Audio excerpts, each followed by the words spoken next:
देखा था तूने अपनी चच्ची को कैसे अपनी बहू के साथ चिपक कर बैठी थी, जैसे कोई खजाने का सांप हो। कैसे ऊंची गर्दन करके एक एक को पकड़ कर बता रही थी कि वो कितने ऊंचे घराने से बहू लेकर आई है और ट्रक भरकर जहेज भी लेकर आई है। तुम देखना, मैं कार्तिक की दुल्हन इतने बड़े घर से लेकर आऊंगी कि सब देखते के देखते रह जाएंगे, और तुम्हारी चच्ची भी। अम्मी अब बस रहने भी दे। आपको पता है ना चच्ची कितने अमीर घर से है। वो अपनी बहू अमीर घर से ला सकती हैं। उनका बेटा अपना बिजनेस करता है, लेकिन आप ये ख्वाब देखना बंद करें। किसने कहा कि मैं ख्वाब देख रही हूँ? मैं उसकी टक्कर की बहू लाऊंगी। अम्मी, कार्तिक भाई कंस्ट्रक्शन का काम करते हैं दुबई में, और चच्ची का बेटा अपना बिजनेस करता है, वो भी इतना बड़ा। ठीक है, नहीं करता बिजनेस, लेकिन वो दिरम कमा रहा है, दिरम। देख लेना, मैंने सरला को नीचा ना दिखाया तो मेरा नाम भी गीता नहीं। ये कहानी है गीता की। गीता एक दिखावा पसंद औरत थी। उसे दिखावा करना बहुत पसंद था। वो किराए के मकान पर रहती थी। कार्तिक दुबई में कंस्ट्रक्शन का काम करता था। वो बहुत ही मेहनत मजदूरी करके अपनी माँ और बहन को पाल रहा था। हेलो अम्मी, क्या हाल है आपका? मैं तो ठीक हूँ, तुम्हारी आवाज को क्या हुआ है? बड़ा सुस्त बोल रहे हो। कुछ नहीं, बस आपको तो पता ही है ना मेरा काम कितना मुश्किल है। बेटा, मुझे पैसे भेजो, मैंने घर का सारा फर्नीचर बदलना है और फिर तुम्हारा रिश्ता भी तो करना है। अम्मी, मैं अभी शादी नहीं कर सकता। अब शादी नहीं करनी तो कब करनी है? मैं रिश्ता ढूंढने लगी हूँ, तुम बस पैसे भेजो। ठीक है, मैं भेज देता हूँ। अगले दिन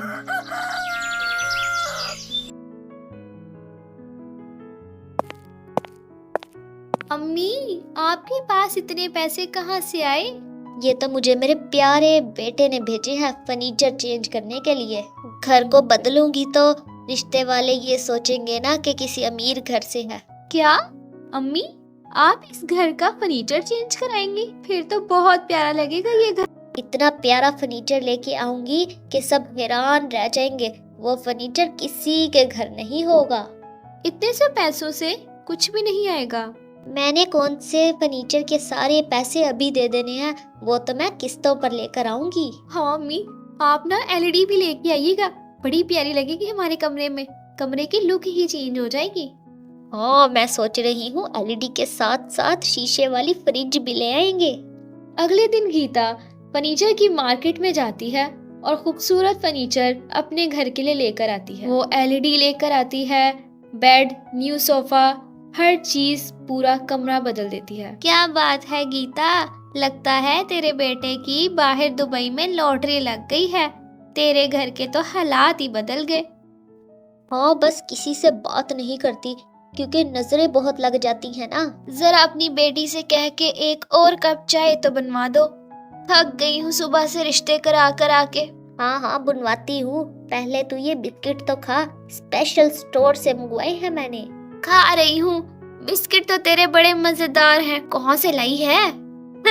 साथ वाले स्टोर से लेकर आई हूँ। अच्छा, खाने को छोड़, मैंने तुझे इसलिए बुलाया है कि कार्तिक का अच्छा सा रिश्ता ढूंढ किसी अमीर लड़की के साथ।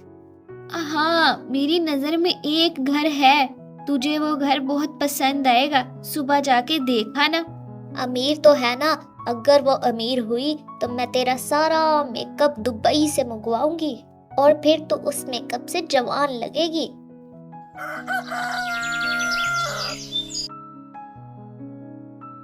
अम्मी, आप तो बहुत प्यारी लग रही हैं। ऐसा लग रहा है जैसे आप तो शुरू से ही मालदार थी। आगे आगे देखो मैं करती क्या हूँ। अच्छा, तुम्हें जो मैंने सोने का पानी चढ़ाया हुआ हार दिया था वो जरा लेकर तो आओ। ऐसी चीजें डालने से इंसान की इज्जत बढ़ती है और लोग जल्दी धोखा खा जाते। अम्मी, मेरी एक बात माने, मुझे ना आईफोन चाहिए। मैं भी तो अपनी दोस्तों को शो कराऊंगी ना कि मेरा भाई दुबई में है। अच्छा अच्छा, कह दूंगी मैं।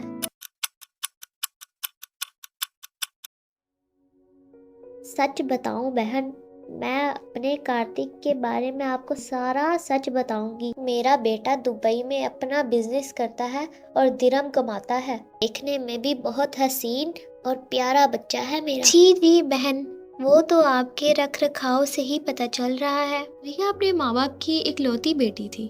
वो बहुत ही सुलझी हुई लड़की थी। कई रिश्ते आते हैं कार्तिक के लिए, लेकिन मैं मना कर देती हूँ। अब ये गुड्डे गुड़िया का खेल तो है नहीं कि मैं अपने बेटे का रिश्ता कहीं भी कर दूँ। जी आप सही कह रही हैं। शादी ब्याह के मामले सोच समझ के करते हैं। हमारे घर में किसी चीज की कमी नहीं है और हमारा अपना घर है। बेटा तो मेरा बाहर बिजनेस करता है और जो भी आने वाली बहू होगी ऐश करेगी ऐश। लो मेरी बहू भी आ गई।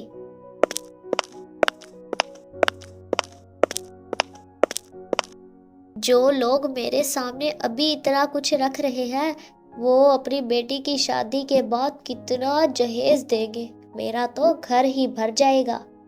मेरे होने वाली बहू तो बहुत प्यारी है। इशिता नाम है ना तुम्हारा। तुम मेरे कार्तिक के साथ बहुत प्यारी लगोगी। बेटा मैंने तुम्हारी शादी तय कर दी है। अब खूब जी लगाकर मेहनत करो। मैं तुम्हारी शादी ऐसे चाहती हूँ कि लोग वाह वाह करें और तुम्हारी चच्ची जल भुन जाए।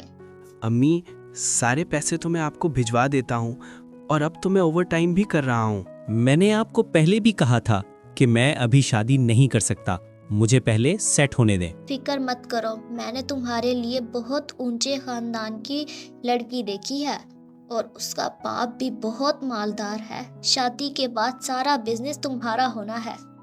अब बस तुम पैसे भेजो, शादी की तैयारियां भी करनी है। ऐसा करो कि 10 लाख भिजवा दो मुझे। 10 लाख? इतने ज्यादा? क्या हो गया कार्तिक, शादी है। अच्छा, मैं कोशिश करता हूँ। कार्तिक ऑफिस में अपने बॉस से बात करने जाता है। सर, मुझे 10 लाख चाहिए। क्या 10 लाख? तुमने कभी देखे भी हैं? चलो जाकर अपना काम करो। क्या करूँ मैं? अम्मी ने तो मेरी शादी भी रख दी और सर पैसे भी नहीं दे रहे।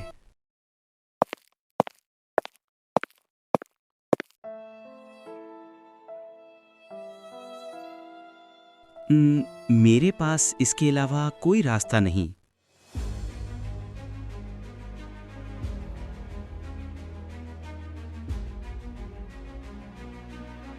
अगले दिन कार्तिक दुबई से अपने घर आ जाता है और उसकी शादी हो जाती है। कार्तिक की शादी बहुत धूमधाम से होती है। शादी की पहली ही सुबह गीता अपनी बहू के लिए अपने हाथों से नाश्ता बनाती है। इशिता पर्पल कलर में साड़ी पहनती है। इशिता बहू, देखो मैंने तुम्हारे लिए कितना मजे मजे का नाश्ता बनाया है। अब इसको खाओ और चख कर बताओ कैसा बना है। इशिता खाने से भरे टेबल को देखने लगती है। मम्मी जी, आपको ये सब कुछ बनाने की जरूरत नहीं थी। शाम को इशिता, गीता, काव्या और कार्तिक बैठकर चाय पी रहे होते हैं।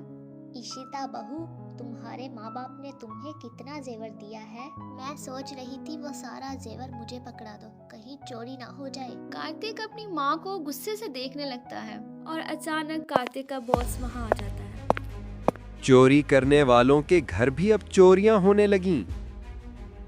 सर, आप यहाँ पर? तुम्हें क्या लगा था तुम चोरी करके बच जाओगे? मैं समझी नहीं भाई साहब, आप क्या कह रहे हैं? आपका बेटा मेरे ऑफिस से 10 लाख रुपए चोरी करके भाग गया है। नहीं भाई साहब, मेरा कार्तिक ऐसे नहीं कर सकता। आपको कोई गलत फहमी हुई है। कार्तिक, बताओ तुमने चोरी की है या नहीं? हाँ माँ, ये सब सही कह रहे हैं। मैंने ही 10 लाख की चोरी की है। क्यों किया तुमने कार्तिक? क्यों चोरी की तुमने? और क्या करता, आपको पैसे चाहिए थे किसी भी हाल में। माँ जी, ये सब क्या हो रहा है? कार्तिक ने चोरी की? इशिता बहू, मुझे माफ कर दे, मैंने तुम्हें धोखा दिया। मम्मी जी, अगर आप मुझे गुर्बत में भी रखती तो मैं रह लेती, लेकिन आप ये सब कुछ तो ना करती। तो देखा आप सबने झूठ बोलने का और धोखा देने का अंजाम। अगर आपको ऐसी ही हमारी और नई नई वीडियोस देखनी है तो हमारे चैनल को लाइक, सब्सक्राइब और कमेंट करें।